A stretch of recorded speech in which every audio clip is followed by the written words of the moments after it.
What is the most obscure Green Day song? I don't know. How do you even truly determine what the most least known of something is? What even is a Green Day song? What even is a song? I'm not trying to get philosophical here, these are real fucking questions I've asked myself while making this video.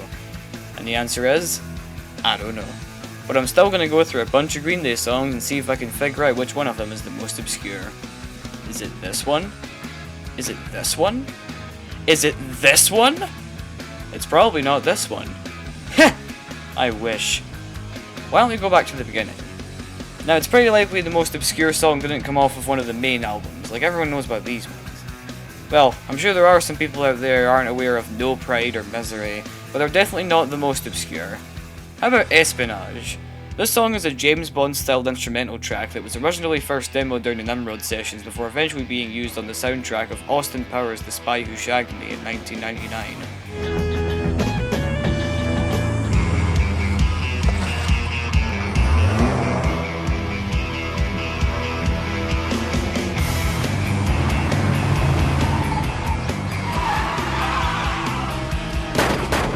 Crikey! We've got company. It looks like one of Dr. Eden's assassins.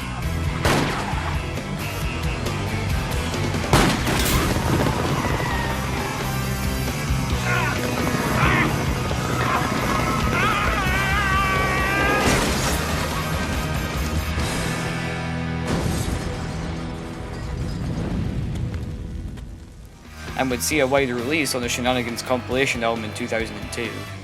This one's pretty obscure, but probably not the most obscure. How about DUI? This track was written by Trey Cool and originally was supposed to be on Shenanigans, but the lyrics were apparently too controversial and so the song went unreleased. Not sure if this one counts since it was never officially released, though one day the song did leak and was put online.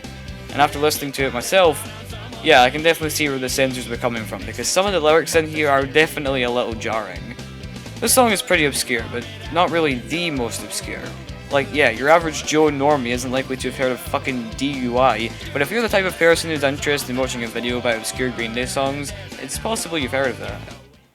Okay, what about The Ballad of Wilhelm Fink? A 30-second joke track created in 1999 for the compilation album known as Short Music for Short People.